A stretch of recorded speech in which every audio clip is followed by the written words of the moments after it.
All right. Hey, welcome back, fellow TFFL owners, to your weekly TFFL webcast. It's Wednesday. It's December 12th, 2018. We are in the middle of the playoffs now, looking back at round one from week 14, looking ahead to our semifinals coming up here in week 15. We know the headlines. Hey, congratulations, Senators, beating the Amsterdam Packers. Congratulations to the Lizards over the Dirt Devils. Both of those teams now advancing to the semifinals, where the conference champions, the Boba Fatts, the Hormel Hams, they await. Some quick injuries I want to bring up.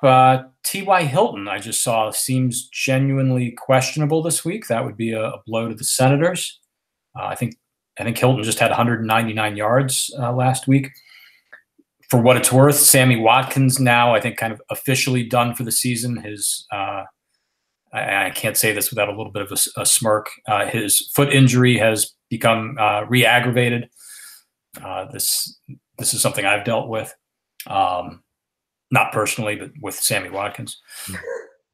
And I almost didn't mention these. You're gonna, at first glance, maybe think they're mice nuts injuries, but Corey Clement, Pierre Garçon, both put on IR this week. So those are your injuries among the playoff teams. And the reason Clement and Garçon are significant is the Fats almost are down to nobody, almost literally nobody that they can play beyond the guys they have in their lineup right now. And we'll talk more about the Fats in a moment. Quick panel intros. Chief, Skipper the Sponge Fisherman, welcome. Thank you. Packed bowl a week and a half from now. Yep. Great. Hank, czar and CEO of the K-Wheels, our IT director with some technical issues getting us going tonight, but we're here. Welcome. Hello. Happy to be here. Indeed. And Berto from Jack's Giant Killers, high command of Jack's Giant Killers. Good evening. I didn't know if this webcast was going to happen tonight. Yeah. So go ahead. We got to do better than high command. That is not good. We'll work on that in the off season. Yeah, off-season project.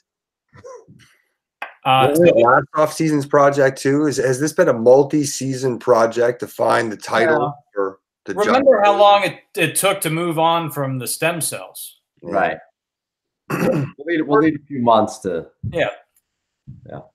It's number 2 on the list, right after rebuilding and fixing the Giant Killers. Well, you may never get there in that case. I may never get to number 2 on the list. Title of authority to do that. Easy things first.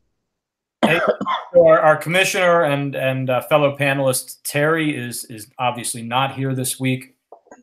We're going to have a short but tight and an important webcast talking about our 2 big playoff games. Obviously, we won't have a commissioner's report. We don't really need to look at standings anymore, nor do we really need to look at a schedule week to week. So we're going to get right to it here. But as usual, let me kick things off with a TFFL trivia question for you. Oh, sick, by the way. Bill says he's live. Yeah, Bill Thornburg is dialed in. Shout out to Thornburg. Kramer may be watching us as well. We've been getting rave reviews on the webcast. I expect us to have a full house watching at home this week. So tell me, of the 4 remaining playoff teams, rank them, please. Actually, rank them 1 to 4 in terms of most packed bowl appearances in the modern era. And here's what I'm going to do. I'm going to give you 5 points for getting the team with the most packed bowl appearances. I'll give you 2 points each if you can then rank correctly the remaining 3 teams.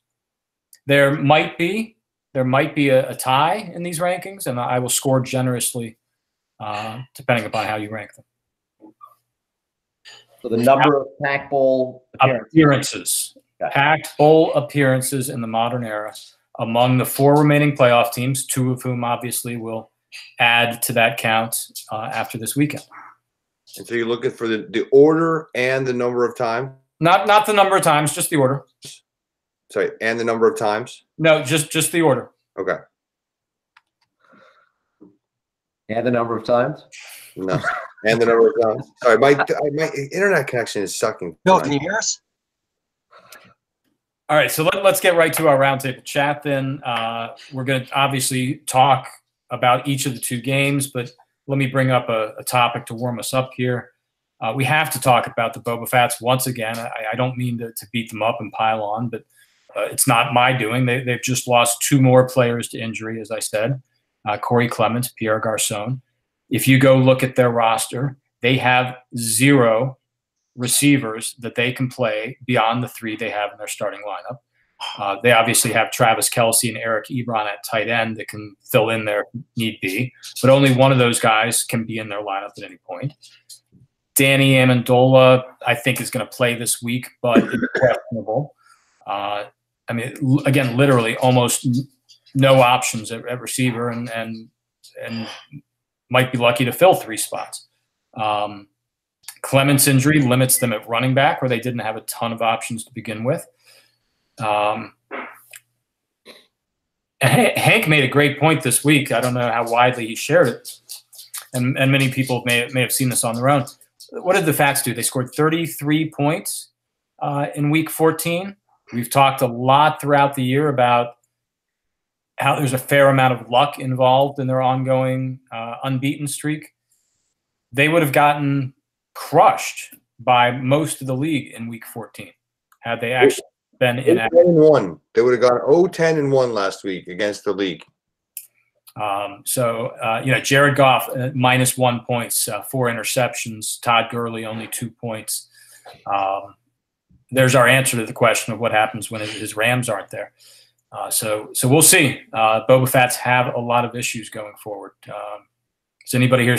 Chief, was it you who picked them last week as your favorite? For the sake of being different, the fact they're a charmed existence, yes.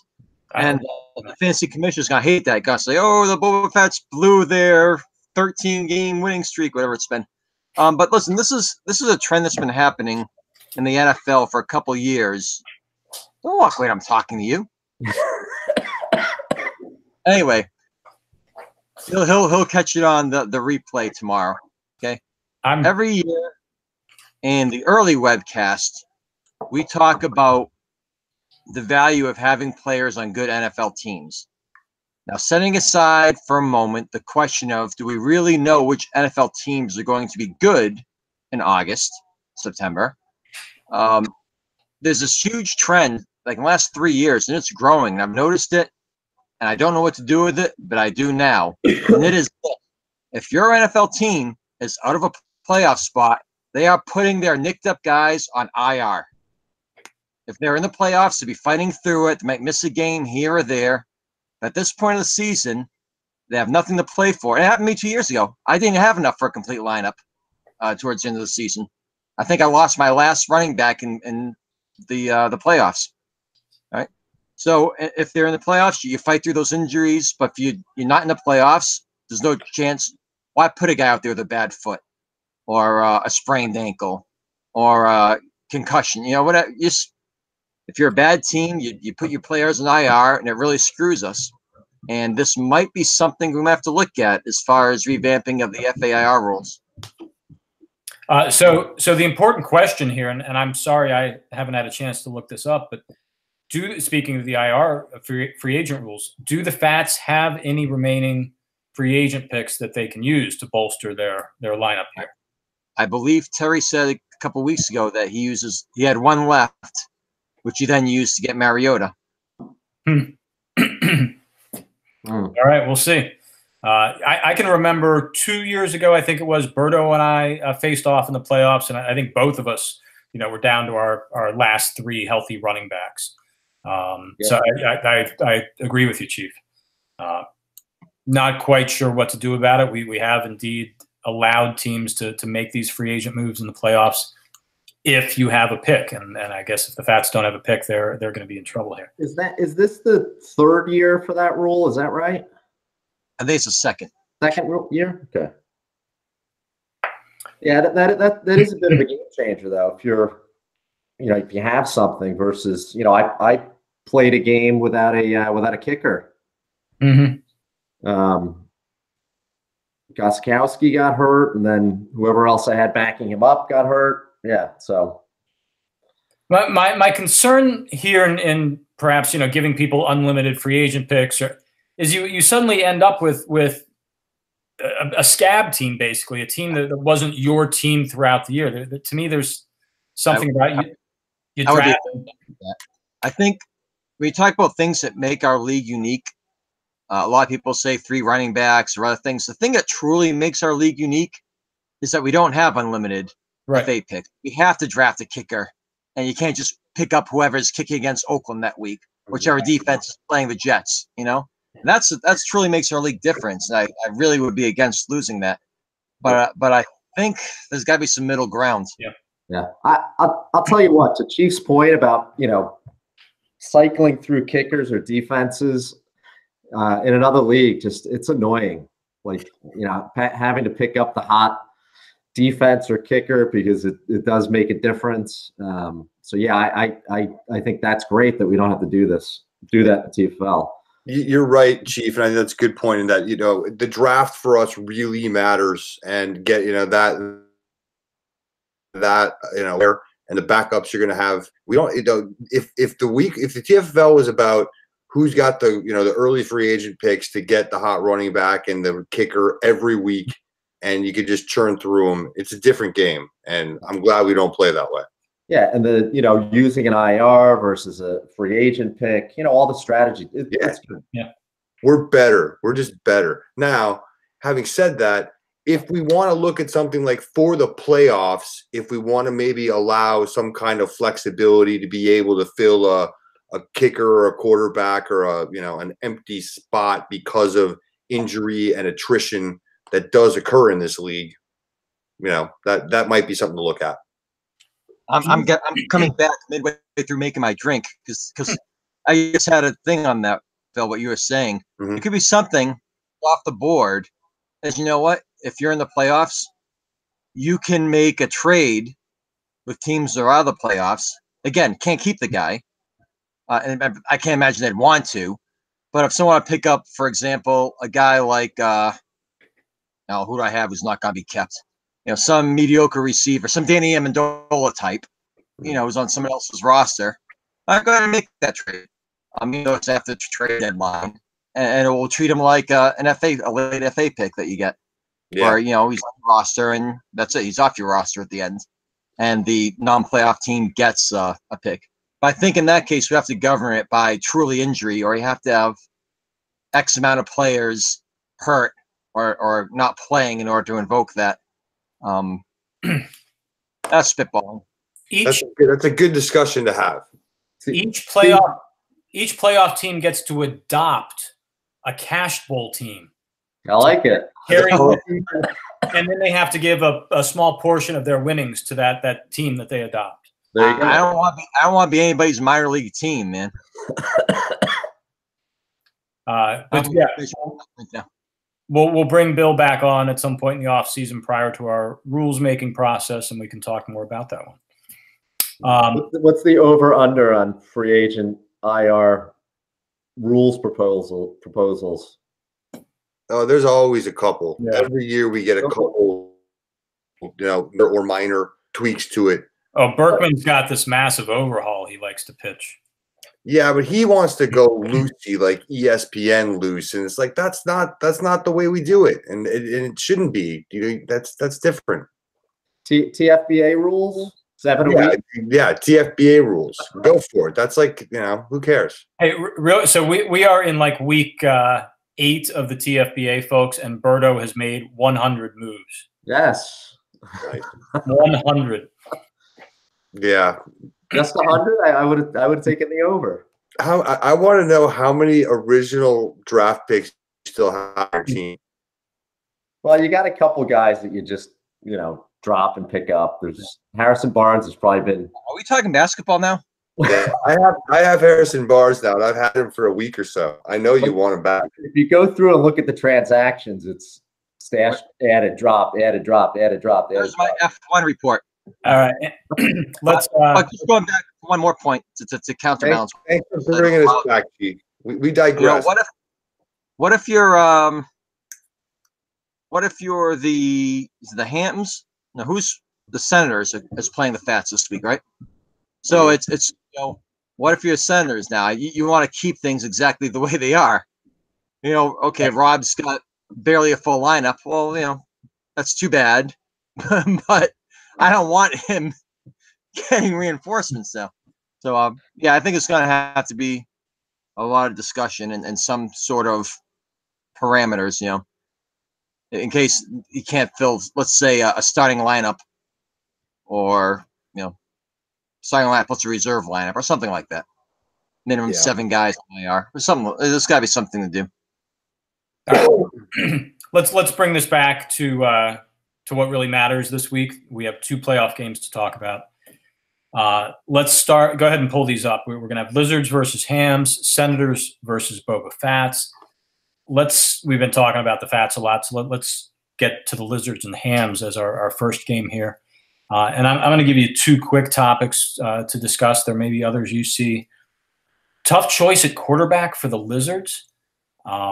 We've talked about their quarterback controversy, if you will, all year long. I think it was Bill on the TFFL chat during this last week's action, drooling for the Lizards over their prospect of playing Cam Newton against New Orleans. At the moment, Rich has Roethlisberger in there against New England. I wouldn't be surprised if he went either way. Those are 2 enticing matchups. Tough choice there. Who do you guys like as his quarterback? And of course, Rich and Adam always have the tough decision at wide receiver each week. I guess I was a little surprised to see Mike Evans as the odd man out, given the Vikings struggles. Adam Thielen is in the lineup at the moment. What do you think there? All right. Well, go ahead. For quarterback, I like Roethlisberger. I think unless that's a weather game, and at least here it's supposed to be beautiful this weekend, temperature-wise. I think in good weather you leave Roethlisberger in there. He's just playing much better right now than Cam Newton is. For receivers, it's a downfall of having 4 excellent receivers. Beckham was out last week, so you might hedge. They might not be 100% recovered. He might aggravate it early in the game or something like that and try to get him out of there. But really, who do you? Okay, Thielen, Minnesota has been doing very well the last 2 weeks, but they have to bounce back. You hate to think that that Thielen is going to get shut out so many weeks in a row, especially with new OC. So I think you can't go wrong either way. I think you can justify sitting down Evans this week. I think the Lizards' bigger problem is at running back. I mean, I think is Spencer Ware, is he going to play? I think I read something that says he's going to play tomorrow night. That he is. I don't know. I think Eckler's out. Eckler's out. Kerryon Johnson's out. I mean, the Lizards are thin, which is wrong time to be that way at running back. So, yeah, I mean, the way it looks to me, the Hams are stronger on paper and look to be the favorite in this game. But yeah, the Lizards have Ben, and he's going to need to keep up with Mahomes. Yeah, what I found strange is that so I was looking to see what Carolina did against New Orleans last game. So they play in week 15 and week 17. Carolina, New Orleans. It's a little odd, but anyway. Division game in week 17, huh? That's happened a lot this week. I think the Patriots Dolphins, the Patriots Jets. I made out doing it that every game is a division game that last week or something like that. Yes. Okay. And as a result, a lot of teams play the same team twice in 3 weeks. Mm-hmm. So maybe on the quarterback decision, 4 points for Cam this last week. I think it's 50-50, but I'd probably go Ben there too. The receivers, I don't know. It's tough, but I think he's got the right ones in there, actually. Maybe I would consider maybe putting Evans in for Thielen, but it's close. But yeah, the running back, Stephen Ware, doubtful. Who goes in for him? Not much here. The receivers are one thing, and we can argue about that, but that's not the argument. The question is running back. Yeah, I mean, it's got to be Wendell Smallwood, right? Or David Njoku. Right. No, he's already got Cameron Brady. Then you put good point. It's got to be Smallwood. I think unless Carry-On is back, I don't know. There, as I said, there's a debated quarterback. There's a debated receiver. I don't think there's really anything to argue about at running back. But I think you've got a good point, Hank, and we've talked about it before. This is obviously the weak link of the unit, which would be easy to say given that they've probably got the best receiving core the TFL has ever seen. But that running back unit is indeed particularly weak with Kareem Hunt out. I've never been a big Jordan Howard fan. And Spencer Ware banged up. Cameron Braid is not your ideal start. So the Hunt, Johnson out, Morris out, Kareem Hunt out. Yep. Austin Eckler out. I mean, that's Eckler is the one that hurts. Yeah.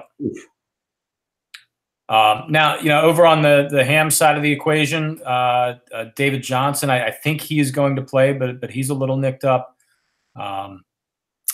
Julio, same situation. Of course, he's going to play, but he's a little nicked up as well. The Hams are the healthier team.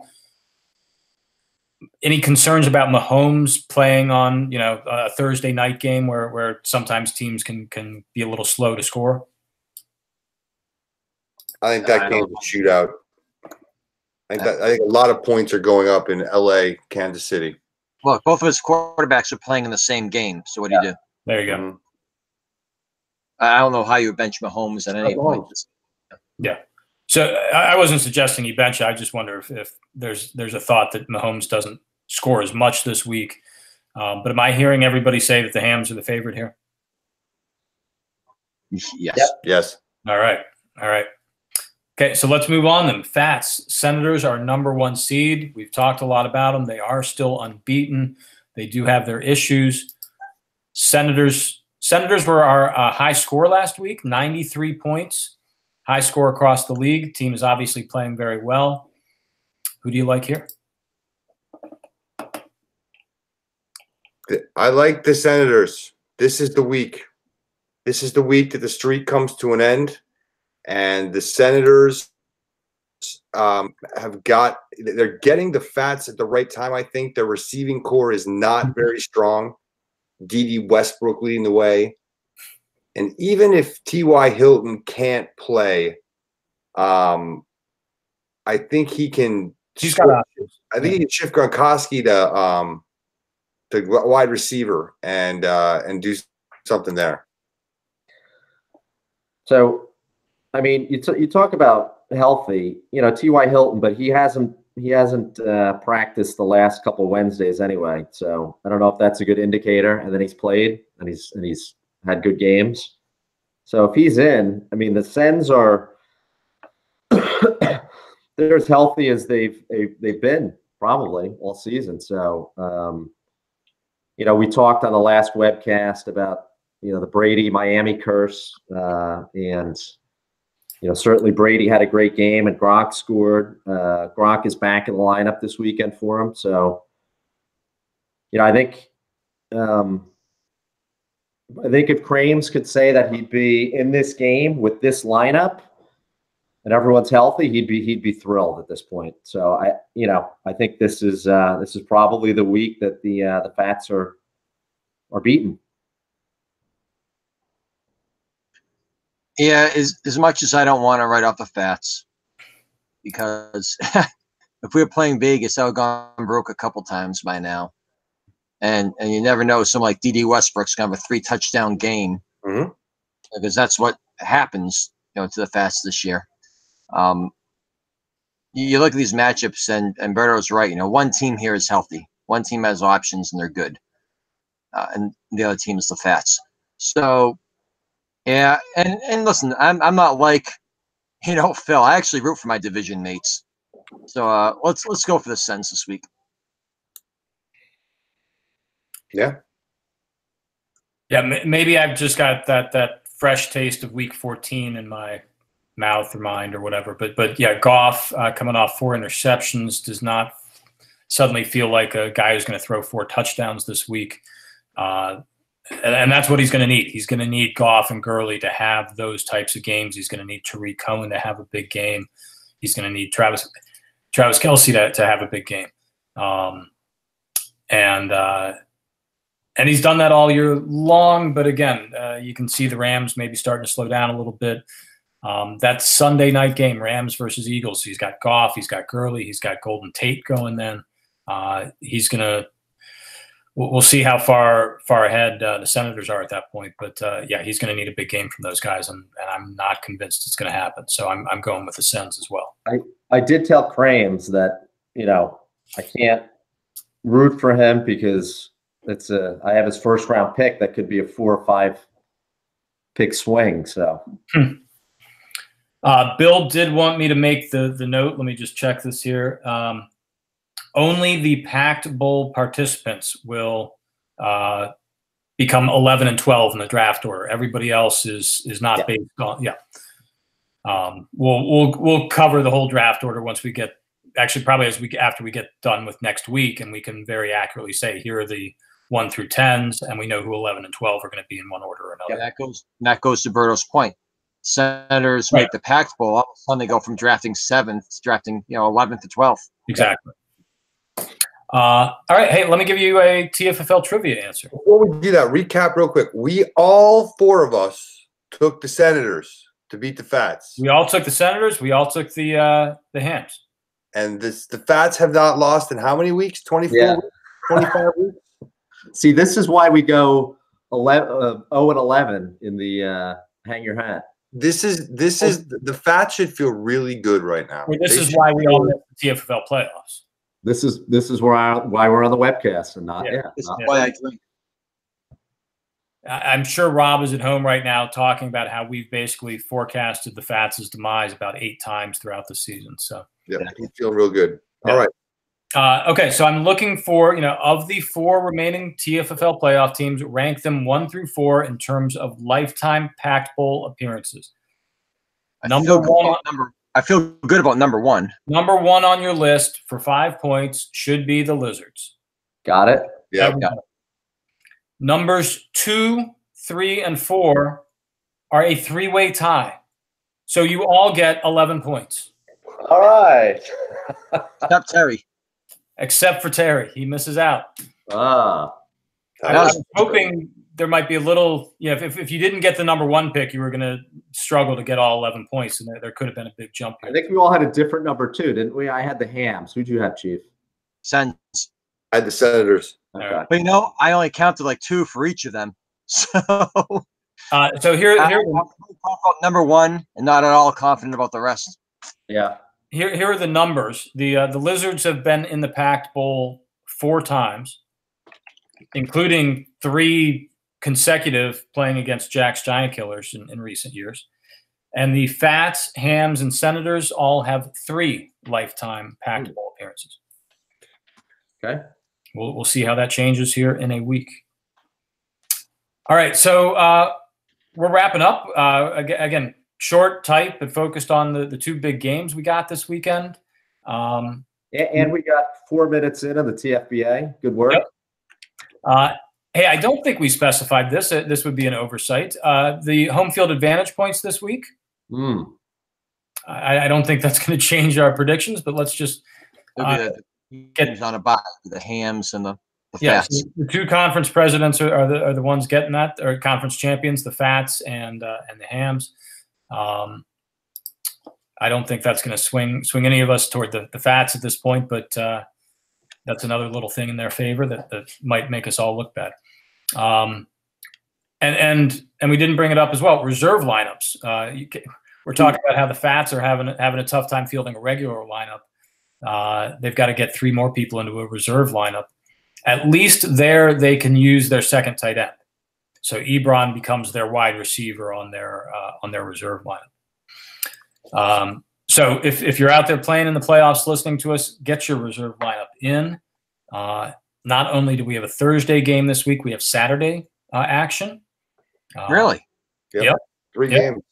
So yeah, 3 games on Saturday. So again, playoff teams, if you're tinkering with your lineup, you've got to make some of those decisions perhaps by Saturday. We'll be back here, I would assume, next Wednesday, December 19th, talking about our Pac Bowl matchup. So good luck to everybody out there. Good luck, I guess, to us Cash Bowl participants in whatever rotisserie action Bill's got going. Yeah, one more week after this one, Pac Bowl coming up. As Chief said, a week and a half away. We got that. We got Christmas coming up, so it's an exciting time of year, a magical time of year. And yeah, good luck to everybody. We'll see you back here in a week. Take care. Cheers. Good night, gents. Thanks.